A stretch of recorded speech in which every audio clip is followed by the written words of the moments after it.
Hello, and thank you for joining our webcast today. This will be getting started with Amazon CloudSearch, how to add powerful search to your web applications.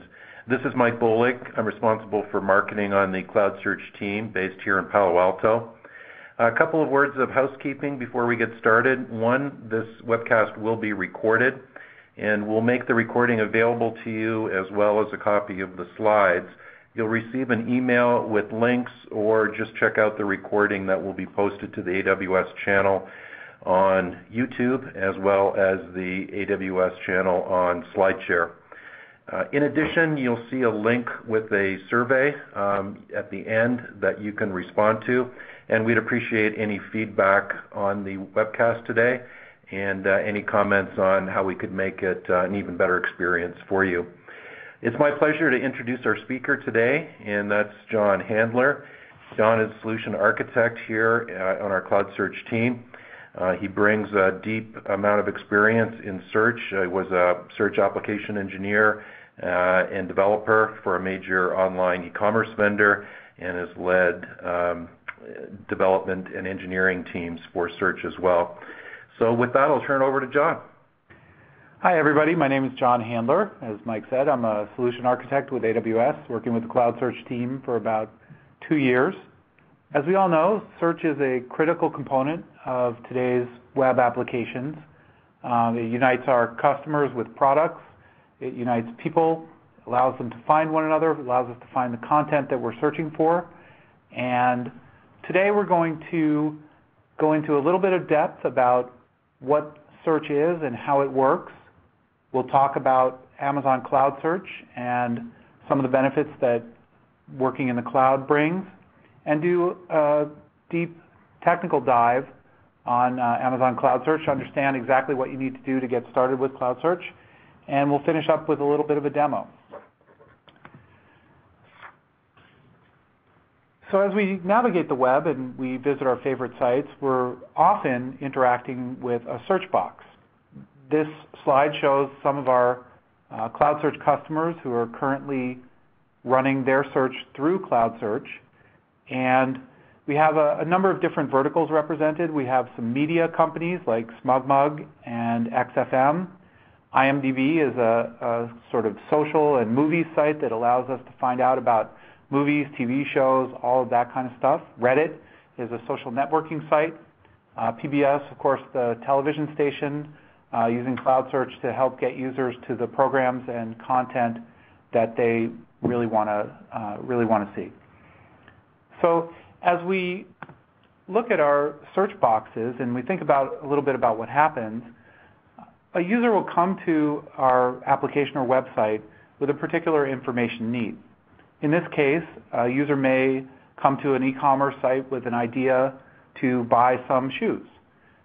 And at that point, they have the opportunity to interact with that site primarily and usually through a search box where they'll take their information, the information that they desire, and they'll express it in some English text format or some textual format and enter it into the search box. The job of search at that point is to take the information that the user has provided in the form of text, compare that text with all of the products and content that the search engine is aware of, and bring back results that hopefully will be a good match for that user's information need. If we type, for instance, shoes on Amazon.com, we would see some men's shoes. We would see some kids' shoes. We might see some women's shoes. And we might even see a shoe rack. All of these are representative of a text match between shoes and that item. And the search engine and the website would be successful in as much as it brings back a result that matches that user's information need and allows that user to, for instance, make a purchase, like in this case, if they bought that pair of shoes. So given that search is a critical component and a critical way that users interact with our system, there are several ways that we can go about trying to add search to our applications. The first one, we have a sort of homegrown, build-your-own solution And there are a number of different paths that we can take. The first one would be a database path, where we can use the database's own textual comparison functions to compare user text to items that are in the database. We can use a home-rolled solution. Sometimes we can have a memcache or other simple solution that pulls items based on an exact match between text. Or we can use even some site-wide search provided by another provider. In a little bit more complicated realm, there are open source solutions for search that allow us directly to send the documents that we're interested in, the items that we're interested, to a search engine and perform search using a real search engine. And finally, there are larger, more legacy enterprise search solutions that can allow companies both tight integration within the intranet and also for user-facing data. They can provide search at a price. But all of these different methods have challenges. So search itself is a complex problem involving complex algorithms and a discipline of study, information science, which is very deep and has a long history of work that people are doing in figuring out, well, if I have a user with an information need, how do I bring the information that's relevant to that user? So rolling your own or some of the simpler solutions are often difficult to carry out with any great success. Search also can be a very costly endeavor, requiring hardware and upfront costs to deploy a search engine and maintain that search engine, and especially to scale that to handle large volumes of traffic or data can cost quite a bit of money. Because of both of these challenges, there's often a long time to market when trying to add search to an application. The time needed to deploy the hardware to support search, as well as the personnel and expertise required to create a good search experience, mean that it's harder to innovate and experiment quickly to bring something to market fast. And finally, in administering and dealing with the hardware and other aspects of the search engine itself, there's a lot of operational overhead, which is not really the focus of most businesses. And it takes resources away from the primary focus of your business, which essentially it's undifferentiated work that doesn't contribute much to the success of the business. So let's talk a little bit about Amazon CloudSearch. Amazon CloudSearch is an AWS service, and as such, we derive many of the benefits of other AWS services, and we, in creating CloudSearch, thought about how to provide the benefits of AWS within the context of search. One of the primary benefits is that you pay for infrastructure you need when you need it. So instead of a long wait time for hardware to get online, you're able to, with a simple push of a button, get the hardware you need to run your search solution as and when you need it. Amazon CloudSearch is low cost, so we pass on many of the benefits of large-scale infrastructure, and as we get those benefits, we pass them on to our customers, much like many of the rest of AWS's services. You don't need to guess capacity. So CloudSearch is an elastic service that scales for the data and traffic that you are pushing through it to match the resource demand as you send it. One of the big problems in search is figuring out how to provision, how much hardware to provision, and when to provision it, both in response to daily as well as seasonal peaks. With CloudSearch, we'll scale up and down to match exactly the capacity needed at any given time, providing a lot of efficiency. All of this means you're able to experiment fast. And with Amazon Cloud Search, you can push a button, have a search engine running in 15 or 20 minutes, and just get started playing with it. It's simple to then take that down, shut it off, and move on.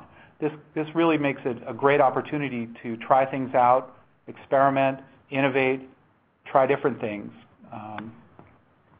And we do all that undifferentiated heavy lifting. CloudSearch wraps up as a service all of the hardware and other infrastructure tasks, allowing you to focus on really the core of your business and your mission. And finally, you can go global in minutes. Amazon Cloud Search is deployed in US East, US West, Singapore, and Europe. So with a push of a button, you can create search engines in all of these different regions, allowing you to deploy your application globally with the best latency constraints. Mike is reminding me, if you have questions, please type them into the question box on your console, and we'll answer them at the end of the presentation. So let's look in a little detail at the Amazon CloudSearch Architecture and just highlight some of the points of how you'll interact with the service. When you start using Amazon CloudSearch, you create what we call a search domain. A search domain wraps all of the software and hardware required to run a single search solution. Within that search domain, we have a couple of services that we run that are available as RESTful services. The first of those is, of course, a search service. The search service is available at a particular URL and allows you to use HTTP to get search responses from the search service. We provide responses in both JSON and XML, and we have a direct-to-API as well as a console integration with the search service. Our second service is the document service. You use, again, this is a URL, stable DNS entry, where you will post, using HTTP post, your search documents. And those documents would then be taken in, indexed, and provided in near real time as search results in the search service. And again, here we have direct to API, as well as we have some command line tools that allow you to post documents, and there's console integration as well that lets you post documents to CloudSearch. All of this is available behind load balancing that takes care of the distributing the load to both of these services across all of the hosts and other hardware that we use to run the services. As a final service, we provide a configuration service, and this allows you to configure your search index and how we're handling the different fields that you're sending to us, as well as controlling at a domain level things like creating domains, deleting domains, access policies, text options for the domain, etc. Configuration service is available as an AWS query language interface. We have a direct API there as well, and also a suite of command line tools to make administering CloudSearch easier, as well as the AWS console integration for doing that visually. And I did want to call out a little bit about the elasticity of CloudSearch, just to give you a feel for how we simplify things. When you start up with CloudSearch, you would start up with a single instance. We call it a search instance. And again, this comprises the hardware and software for search. And on this instance, we would keep in RAM the contents of the index for your search engine. As you're pushing data into the search engine through the document service, we would eventually run out of RAM to hold that index. When that happens, we will automatically and in the background move you up onto a large instance, and then we would move you onto an extra large instance when you filled up the large. And then if you continued to send data, we would partition that data in parallel in the background, providing a second search instance and a second partition of data. If you continue to send data, we would, of course, continue to scale out, partitioning your data and deploying it to hosts optimally to hold that data. Similarly, we'll scale for traffic. If we started out with 3 partitions, we would be monitoring the CPU usage on those partitions, and when we hit a trigger point, we would then add additional hosts to handle the traffic in excess of what one host could handle. If you continue to send traffic, of course, we would continue to scale to handle the additional load. Again, all of this happens in the background with no intervention on the user's part. You don't have to figure out how to partition your data or how to deploy it optimally to hosts or how many hosts you need. CloudSearch does all of that management for you. And again, within the single search instance, we've wrapped up all of the compute as well as storage, load balancing, and security so that the search instance itself is really a self-contained unit. Should you have an outage in one of these instances, CloudSearch can automatically heal that and bring in a new instance with the existing index and all of the documents, and the search will be up and running again quickly. So that's a little bit of an overview of Amazon CloudSearch and how it works. We're going to take a look at search on the web to see some of the features that we've come to expect and talk about how they are implemented in search. I'm looking at here a page from Amazon.com. I've entered, what happened? Sorry about that. I've entered a text query for Kindle Paperwhite, and as you can see, I've received 2 results that are Kindle Paperwhites. And this text-based search, the terms Kindle Paperwhite have matched the term Kindle Paperwhite in my results. So as I'm typing text, I'm matching particular pieces of text from the database ultimately and in the search engine of the items available for sale. And of course, we don't typically get just any matches. What we want to see is the matches that are most likely to be the ones that would fulfill my need in typing Kindle Paperwhite. And we call that relevance, and what we'd like to see is the results that come to the top are the most relevant results for whatever query we've generated. We also are able to add additional drill down via what we call facets. Facets are on Amazon shown in the left rail of the page, and this represents different attributes that each of the products has that allow a user of Amazon to specify in more detail what they're looking for. So facets can include things like departments, colors, sizes.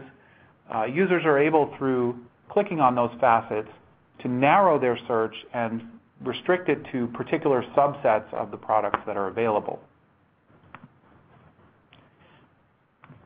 One example of that is a price-based narrowing, where we're able to specify a range of prices that we want to use to limit our choices. So we want to be able to type an integer and support searching over a range of values for that integer. And finally, we want to be able to combine all of these different text attributes, numeric ranges, in arbitrarily complex queries, where we can search for things like in the electronics department for $100 to $200, and they have to be new with 4 stars and up, prime eligible. So all of these represent a Boolean combination of attributes that each of these products should have in order to be a relevant result for my query. So these are some of the features that we've come to expect and use quite fluently with search. We'll have a look at how the search engine itself works and how it functions to bring these results to the user. Search engines are based on what we call an inverted index. An inverted index maps terms to documents. A search document you can think of as a single search result. So in my example, I had 2 search documents that were shown as search results, both of them Kindle Paperwhites. The index maps the term Kindle to the list of all documents that contain that term, and Paperwhite to the list of all documents that contain that term as well. What we do in the matching phase is we take the terms the user has typed and retrieve from the index the list of all the documents that contain those terms. We then use Boolean logic to combine those lists into the final list of all of the documents that match the user's query. And this can work not only across text fields, but faceted drill down works this way as well, where the facets are attributes on the document and also match against the text-based term that's coming in and picking out a list from the index. And this is what we typically call filtering, where we take these additional items and using, again, Boolean algebra, combine the lists of possible matches to come up with, ultimately, the one list of matches for the user's query. Once we have that list of matches, we would then compute a score for each of the documents based on a number of criteria. It can be a text-based relevance score, which would map the user's terms to their frequency and also presence in each of the documents to generate a text-based match score. We can also apply integer criteria, things like popularities or ranks or other integers that we have around, to combine those into a full function to generate a score for each document. Once the documents are scored, we can sort them and provide the sorted list to the user as the ultimate search result.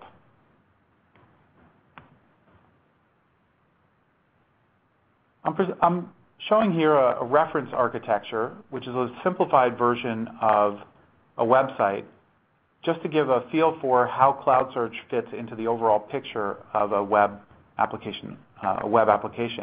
We have users coming in at the bottom left, going to mywebsite.com. Their traffic is load balanced across a number of web servers, and each of those web servers is responsible for handling the HTTP request, generating a page, and displaying it back to the user. Within that, if a user has entered something in a search box, the web server would then pass that query off to Amazon CloudSearch over the URL-based HTTP endpoint, and CloudSearch would generate a response.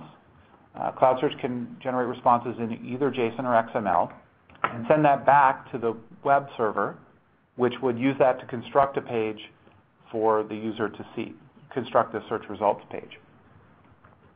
Behind the web servers, typically we would see some kind of database server or other system of reference that has all of the data that comprises the application the web server is running or presenting. That database server would be monitoring or receiving changes and updates to the data that it's holding. As that's happening, there's a second, an update processing system that needs to be running to pull those changes in and push them out to CloudSearch. So it's a very simple integration. There are really just the two touch points. There's the HTTP gets and the HTTP posts, where you're pushing data in and pulling search results out.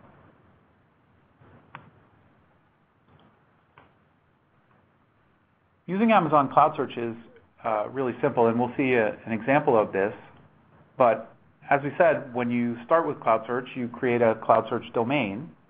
In the AWS console, this amounts to essentially clicking a button and running through a wizard to a few quick steps, and in about 15 minutes you've got a search engine running. So let's talk a little bit about what's behind the functionality that we've seen in search and search results. If we go back to our example where I've typed Kindle Paperwhite, we have, again, a user query, and we have some search documents. Now, this user query contains two terms, and we'll notice that the titles for the Kindle Paperwhites contain many terms. We'd like to be able to match one or fewer than the whole string in each of these titles. To do that in CloudSearch, we have a text type field, which is processed and tokenized, so that individual terms that a user types can match against the individual terms in that field. In CloudSearch, you're also able to specify a flag that you want to be able to retrieve the original source data from the document. And in this case, we would be able to retrieve the title of each of these products, Kindle Paperwhite Law, along with our source data to display it to the user.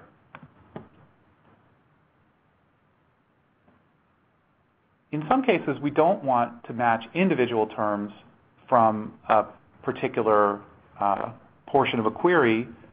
We want to match exactly and only. Typically, we would do this in the case where we're faceting. These are not user-enter terms.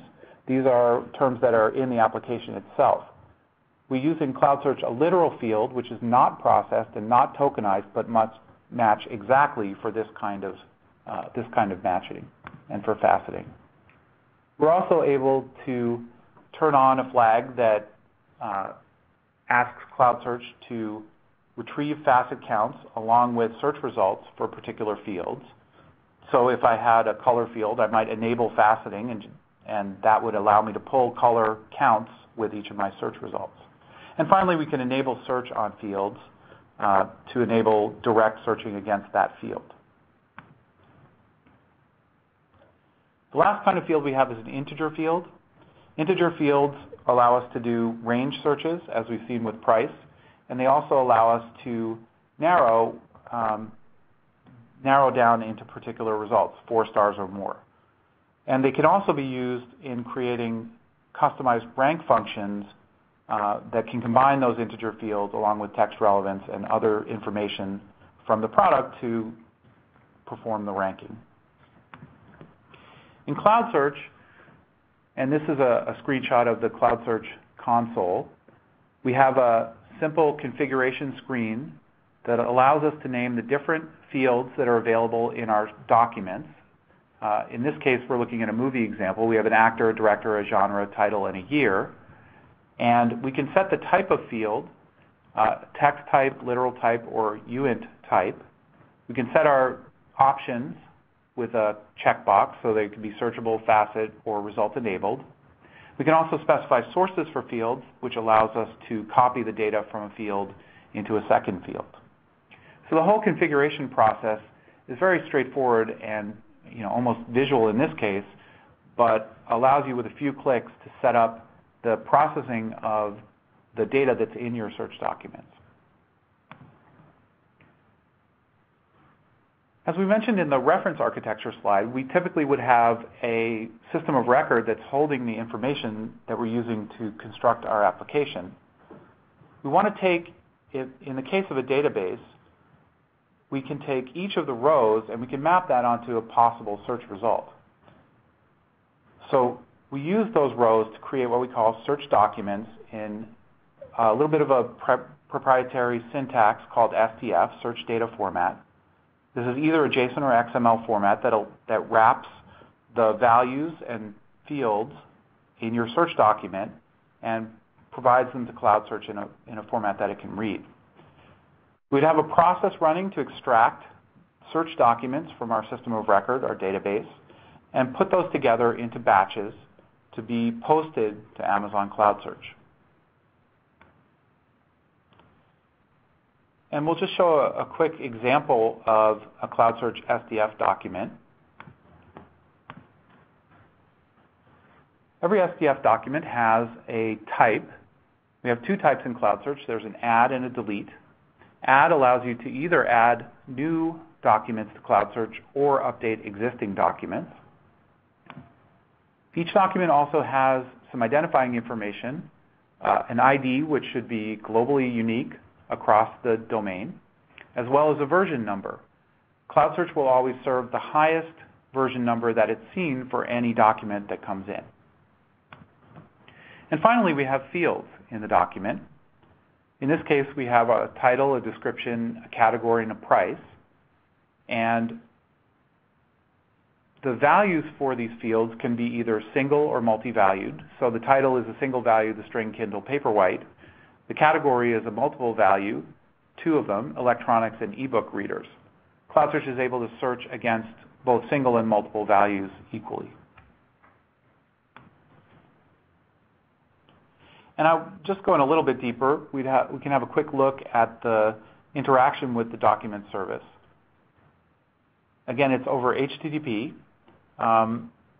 You would provide the document service endpoint, and then the path to the RESTful resource, which is 2011-0201. That's an API version, and documents batch. If you posted to this endpoint, the body's there. You'd have a content type, content length, an accept type, and a host. So that's the HTTP header, followed by, in the body of the post, the SDF documents that you've constructed from your database.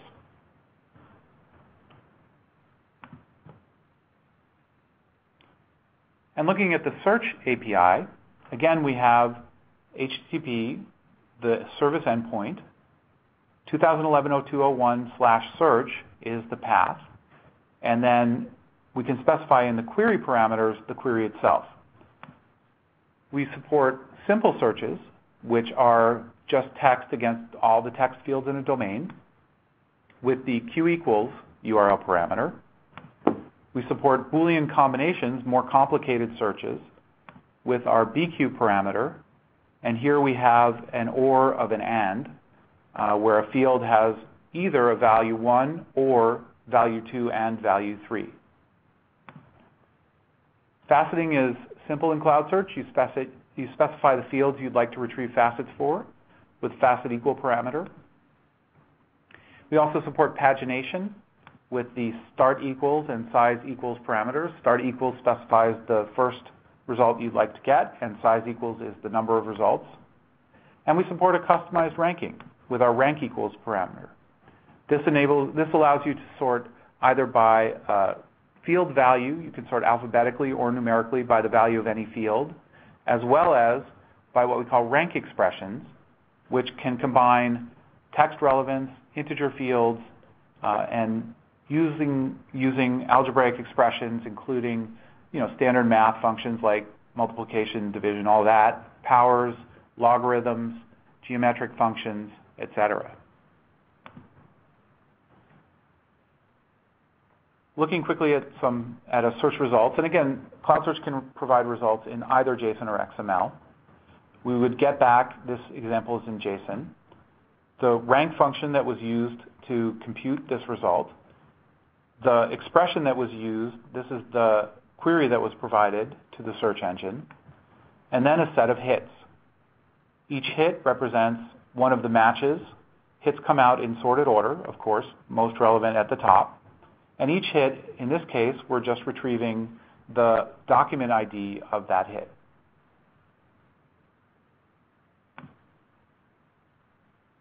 Okay, I'm going to move to do a little bit of a demo of CloudSearch. And if I can get this going.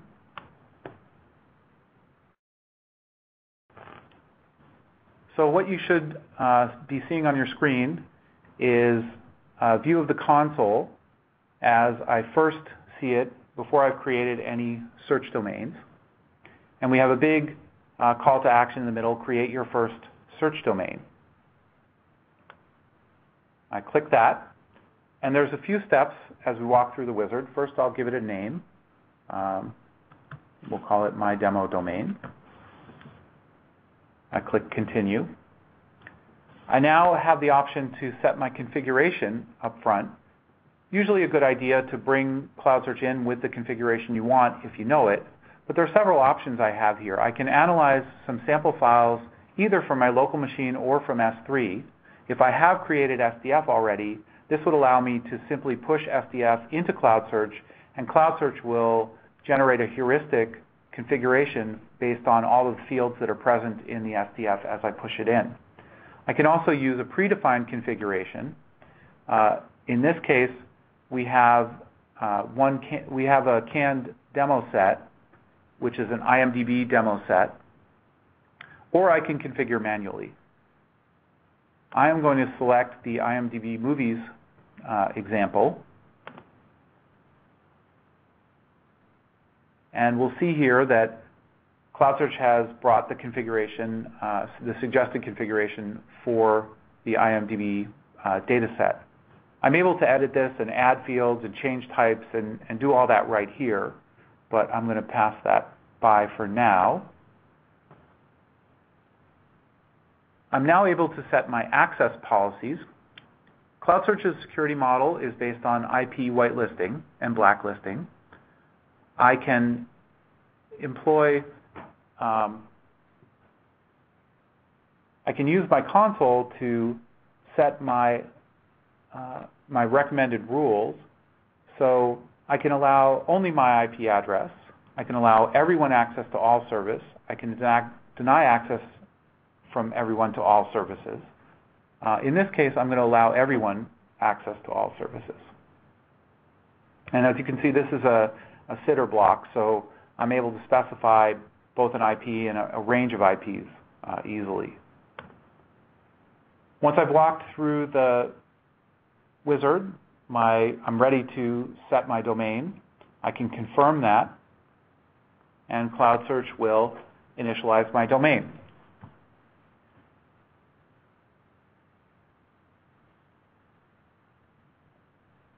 As I said, this is a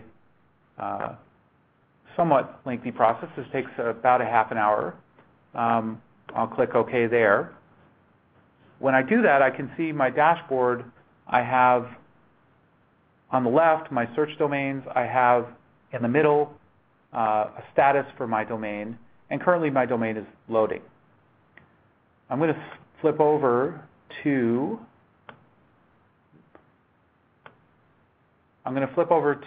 a domain that I've brought up. In this case, I've simply walked through the wizard and created this domain. We can see on my dashboard, I have an indicator that tells me how many documents are currently in my domain, none at the moment, how many index fields I have, and how many instances and partitions I have to support my search. Here we also see the search and document endpoints, which provide a good reference to copy those out and use those in your own application. One of the first things we'll want to do here is upload documents, and I will click the Upload Documents button. And here too, it's a quick wizard. We can upload files from the local disk, from S3, or we can pick predefined data. In this case, I'm going to load the sample data for IMDb Movies. I click Continue.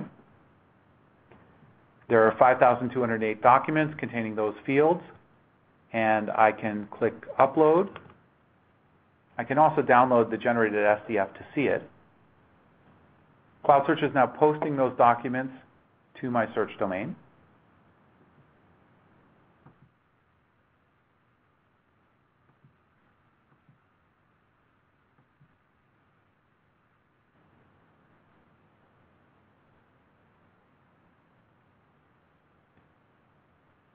And successfully added 5,208.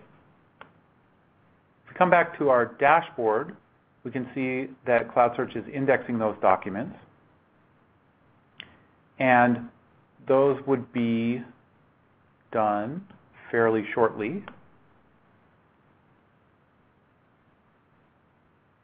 In the meantime, I can, from the console, I can run a test search. So I can search for, say, Star Wars, one of my favorite movies. And I would see here our search results. Within the console, of course, we don't have a specialized UI to display these results to users. What we do is we display all of the result-enabled fields along with any facets. In this case, we have these documents, 1, 2, 3, and 4. We have an indication of their relevance in terms of the text relevance. We have the fields that were present in the documents, the actor, director, title, and year.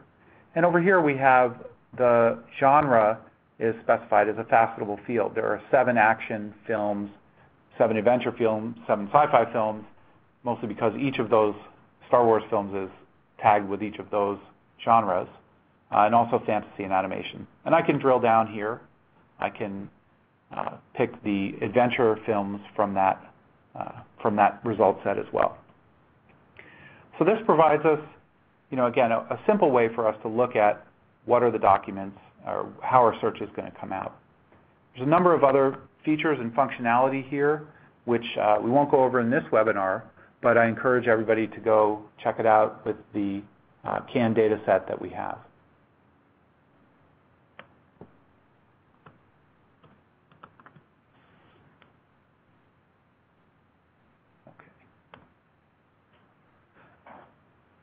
Just a quick note on the pricing.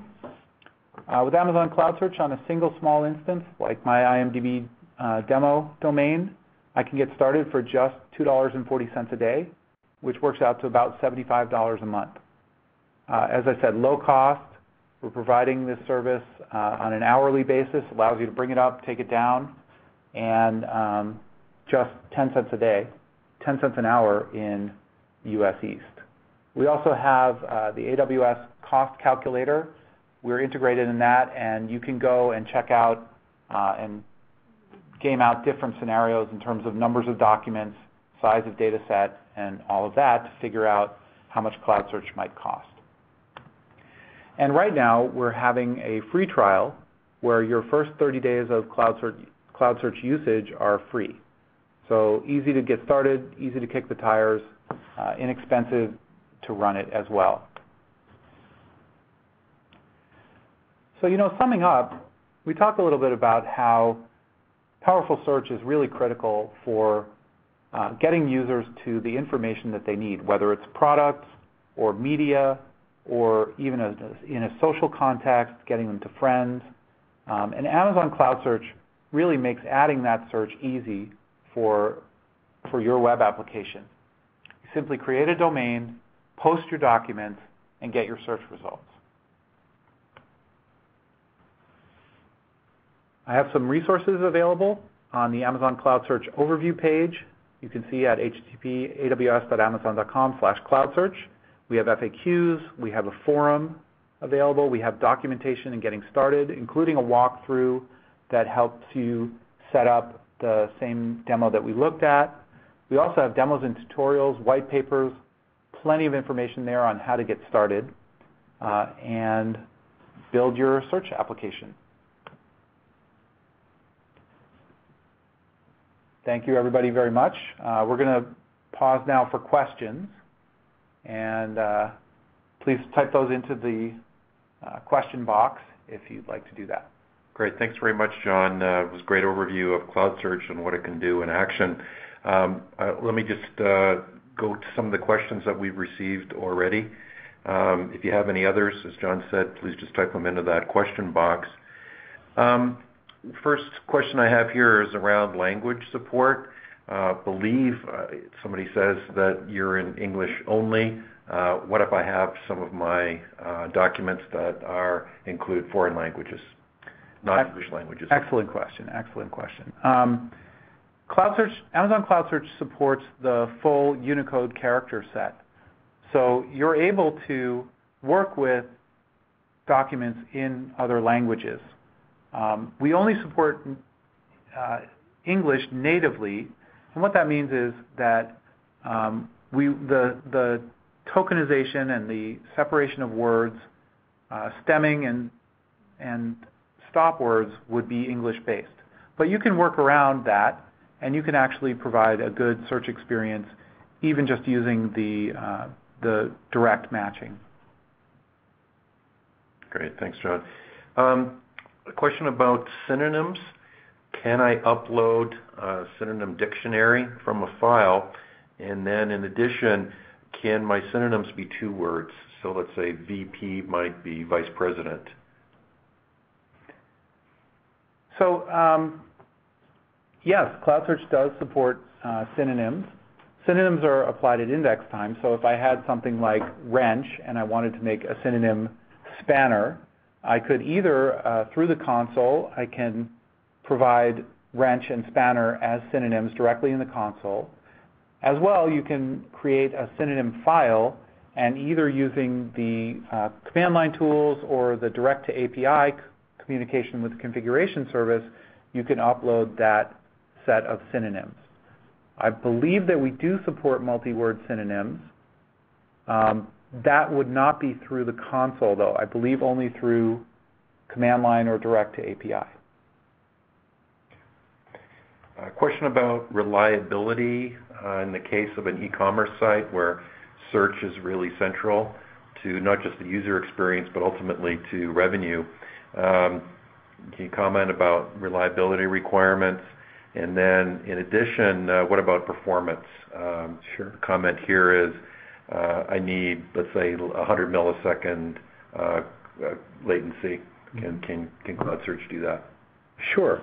So CloudSearch, again, the search instance itself encapsulates all of the storage, compute, all of that stuff necessary to run your search engine. Should a host go offline, the service as a whole is able to bring a new host in and bring the index onto that host and make it available as part of your search engine. So CloudSearch itself is self-healing. It will bring hosts back into play, albeit with a 5 to 10 minute window where it's regenerating that host. Beyond that, CloudSearch as an AWS service, within AWS, mostly we would look at multi-availability zones as a way of providing high availability solutions.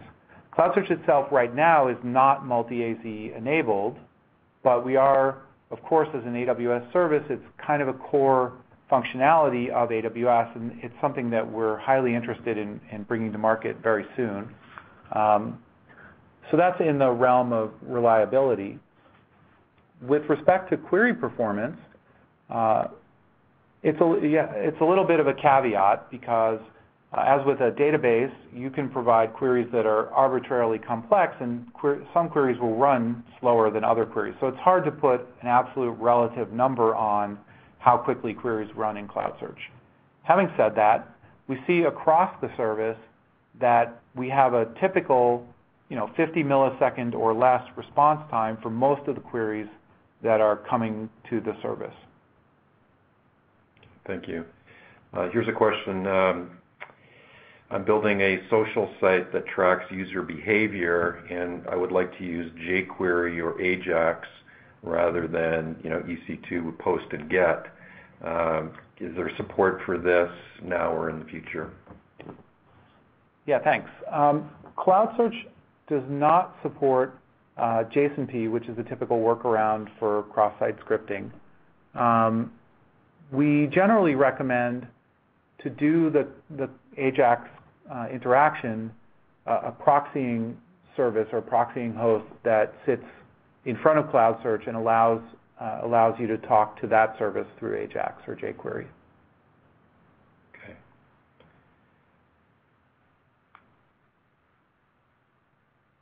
Is it possible to use Amazon CloudSearch in a 100% encrypted manner?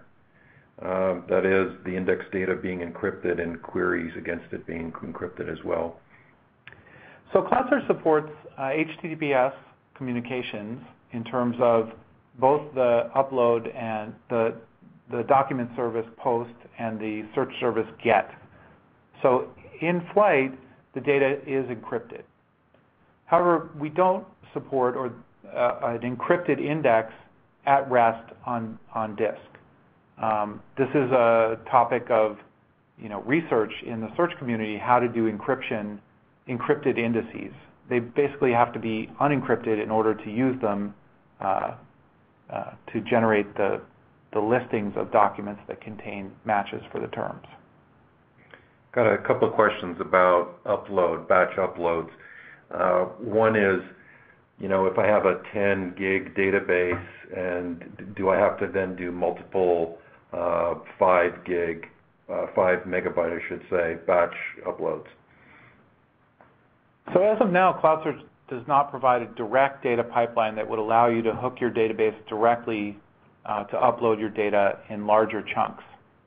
Since the communication is over HTTP, there's the HTTP connection timeout, which kind of limits the amount of data that we can accept in any chunk. And that's where we put the limit at 5 megabytes just in terms of total transfer time, 5 megabytes in terms of total transfer time. So with a 10 gigabyte database, yes, you would have to download that 10 gigabytes, create SDF from it, and then push each 5 megabyte chunk into CloudSearch. Question about, can I use CloudSearch standalone? In other words, without any other AWS services?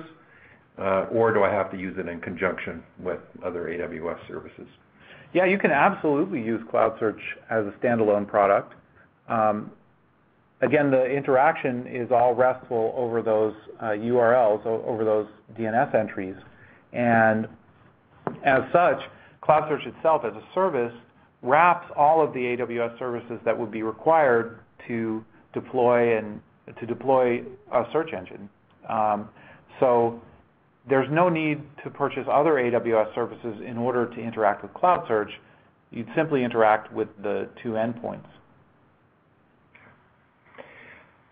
This relates to the rank expressions that you mentioned, John.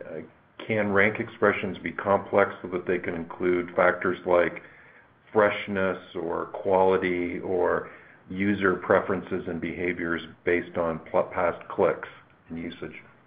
Yeah, so we didn't get deeply into rank expressions, but CloudSearch also supports what we call a query time rank expression.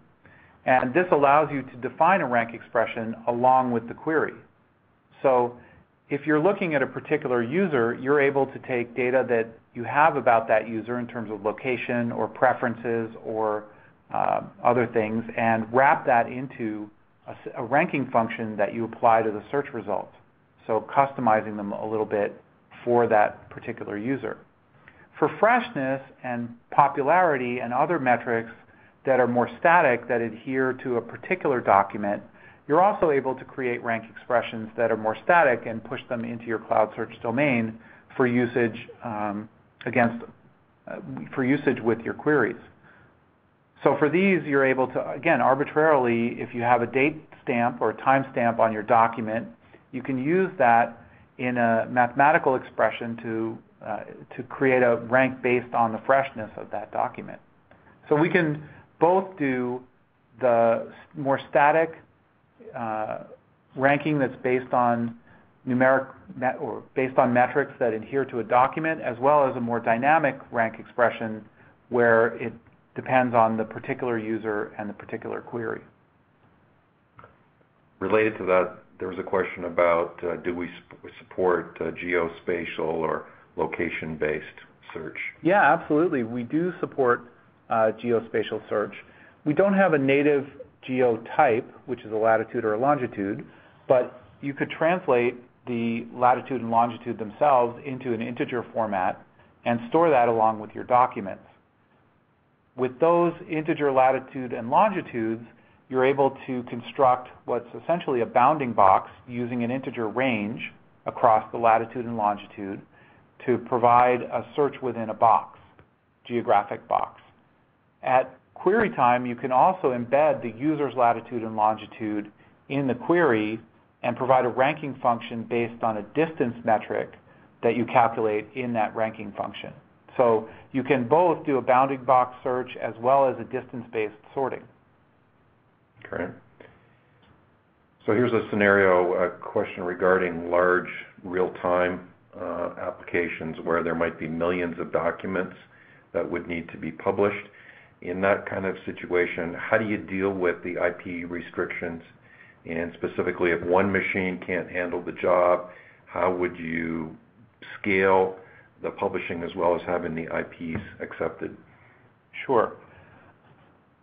So we generally recommend that users employ elastic IPs with AWS, and this allows you to manage a pool of hosts that are essentially proxying updates to CloudSearch. In that way, you can channel all of the results through known IP addresses and get them into your search or document service securely. Having said that, the security model of IP addresses is one that we're looking at quite intently, and we feel like there's a better match within the realm of the cloud than IP addresses. So we'd like to see some kind of integration with our identity and access management systems or security groups or some other way of allowing users to securely connect to their document and search services. I think we have time for 2 more questions, so I haven't stumped you yet, so let me come up with 2 more.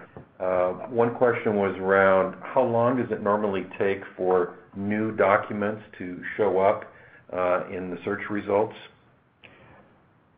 So here too, as with query performance, the update performance has to be caveated with, and it depends on the total volume that you're pushing into the system at any given time, along with the configuration of the index and the contents of the documents themselves. All of these can have pretty significant effects on the latency of the indexing of that document. Having said that, what we expect is that in most cases, new documents should be available within a few seconds to a few minutes. Last question is really around document types. Can I search on HTML or Word, Office Docs, or PDFs? So yes, you can absolutely search on those types. Before being able to search on those documents, you have to extract the text from those documents. We've provided in our command line tools a basic, really it's an experimental tool that we're working with to try to figure out what's the best way to do this text extraction. So there's a choice. Either you can do that text extraction yourself, pull out the text from those documents and then index that text, or you can use the CloudSearch command line tools to do that extraction for you. And there's also, this would also apply through the console. The console is able to accept files either from the local disk or from S3, and then extract the content from those documents. So you can do that kind of search. There's a little bit of a text extraction issue. Either you do it yourself or you let the CloudSearch tools do it for you. And perhaps we should mention that at really large scale, we have some partners that have some tools and technologies that can help with this. So let us know if that's a requirement for your use case. So thank you very much. Appreciate you coming to this webcast today. As I mentioned, we'll post the slides and the recording shortly. If you have any questions about some of the things that we addressed, please take a look at aws.amazon.com/CloudSearch, and there's a whole lot of resources there for you, including more information about how you can get started with the free trial. So thank you once again, and we look forward to speaking with you. Bye-bye.